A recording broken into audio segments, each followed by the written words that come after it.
Hello guys and welcome back for another video. Today I have for you a wildcard guide for the upcoming game week 18. Yeah, some of you may say that it's too early to use our final wildcard for the season, but I've decided to make a video for everyone who wants a guide and for using his wildcard, because some of you may have missed the deadline for the unlimited transfer because they were too busy with the Christmas festives, or they just forgot about fantasy for 40 days, or they've made terrible mistakes and want to repair them. Without further ado, let's jump into the guide.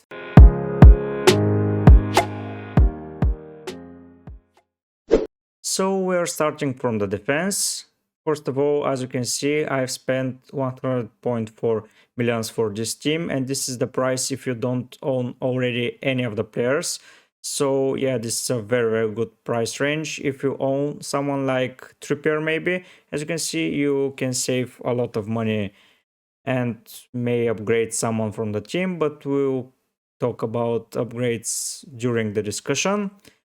First, as you can see, I have 3 defenders playing. That means that I'm in a pretty attacking formation. I enjoy 3-4-3 and 3-5-2, but with 3-5-2 there is a limitation because you pick a forward that won't play, and with using your wild card you want players that can play. So 3-4-3 is the best formation in my opinion if you're using your wild cards this early. We'll talk about the goalkeeper. It's Kepa. For me, Kepa is a no-brainer. He's 4.5. He plays good. He can save penalties. He keeps clean sheets with Potter being the coach of Chelsea. So a very good option. You'll see on the bench who is my second goalkeeper. I had only 2 players in my mind that are Ederson and Alisson, but they're way too expensive in my opinion. So Kepa goes here. Trippier, I don't think I want to and have to explain Trippier. He's returning points every single game week, so just pick him if you don't own him already. He's Mr. Consistent, as I keep saying. Ben White, he's there as an Arsenal defender. If you have the money to go higher, maybe pick Saliba, maybe pick Gabriel, but Ben White can do the job as well. He doesn't have a lot of threat going forward, but he is cheap enough to own him, and he can return a lot of points from their defensive displays. Yeah, they considered a goal yesterday, but that was a penalty, so I'm not convinced that their defense is leaky. The last defender is Cucurella. Here was Reece James, but Reece James went off injured, so I need another Chelsea defender to display because Chelsea defense is good. They have a double upcoming. Yeah, City is there as a double, but Cucurella is pretty secured with Reece James now being out, with Ben Chilwell being out. Cucurella can play in 4-back, in 3-back, in 5-back. He can play everywhere in the defense, even going forward. So he is a very good option. There are 2 guys I will talk when I discuss the reserves, because there are a couple of interesting names there, and stay tuned so you don't miss them. Next, we're going to discuss the midfield. As you can see, I have 4 players here, so I've opted for the 3-4-3 as I explained already. The first guy we're going to discuss is Almiron. I don't think there is much to discuss. He's on fire, he's in form.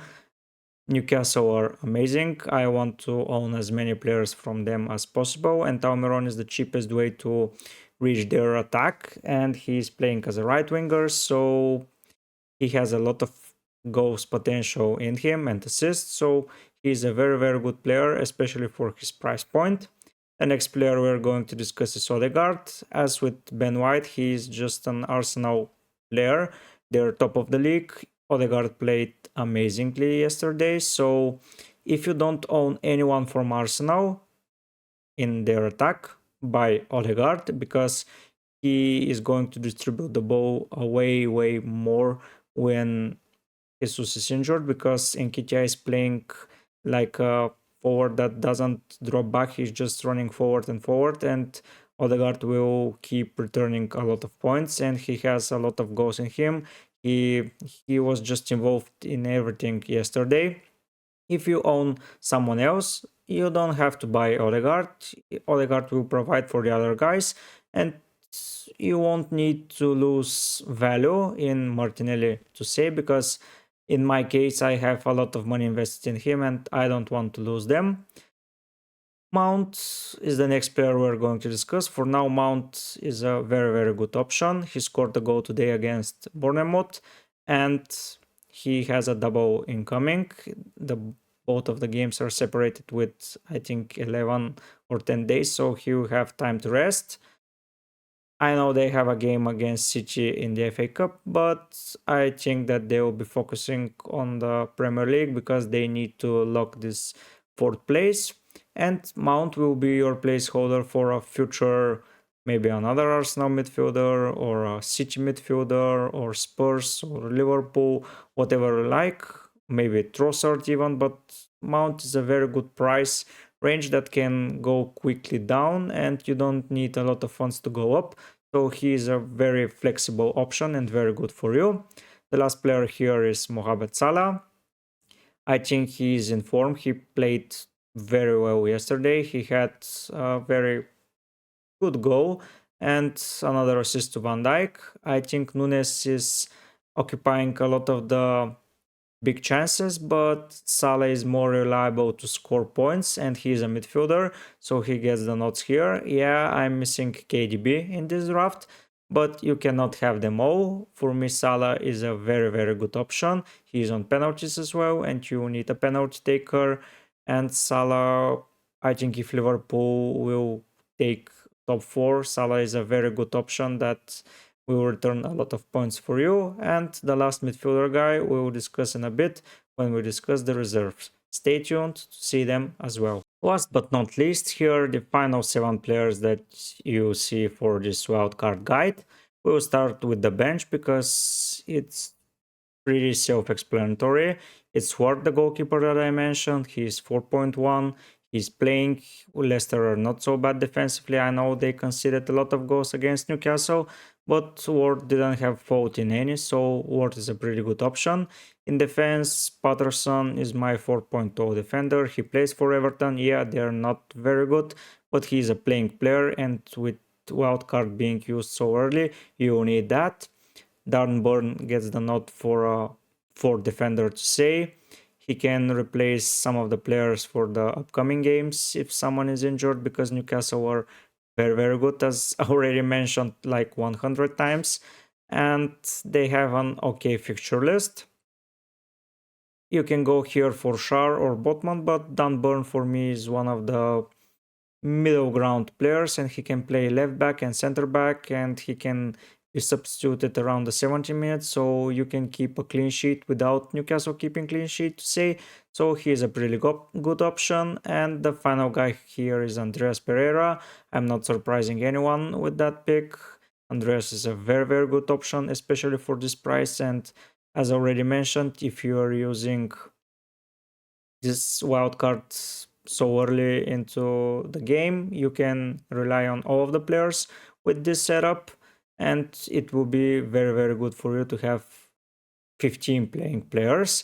And now talking about the forwards, Haaland is there, of course. If you don't own him, please buy him, captain him, because he's very high on effective ownership and you lose a lot of points if you don't do that. Harry Kane is there because he's another Mr. Consistent. He just keeps scoring and returning points almost every time. I think he has 2 blanks or something. Yeah, he's on 4 yellow cards, but I think that Conte had instructed him not to be aggressive because they don't have another striker with Richarlison out. So I don't think that he will receive an yellow card. And finally is my rogue pick, is Martial. A lot of players have picked him, especially on FPL Twitter, but he's an okay option. With him you can go easily to Mitrovic or downgrade him to someone else, or just bench him if you don't like him. If you have more money, you can go for someone like Ivan Toney, but Martial will do a pretty good job because he is a number 9 for Manchester United, and until they buy someone else, he will be starting every game because they don't have anyone there. maybe Rashford sometimes, but I think Martial is a very, very good option. So yeah, this is the 15 players that I recommend to you to buy if you're using your wildcards in game week 18. Okay guys, those are my advices for anyone that's using the wildcard in game week 18. If you have any questions, please ask them down in the comment section. I will answer all of them with my opinion. If you want to see more videos from me, subscribe to the channel. And if you want to see my team selection for game week 18, please click this link here. It will lead you directly to the video. And I will see you next time. Bye!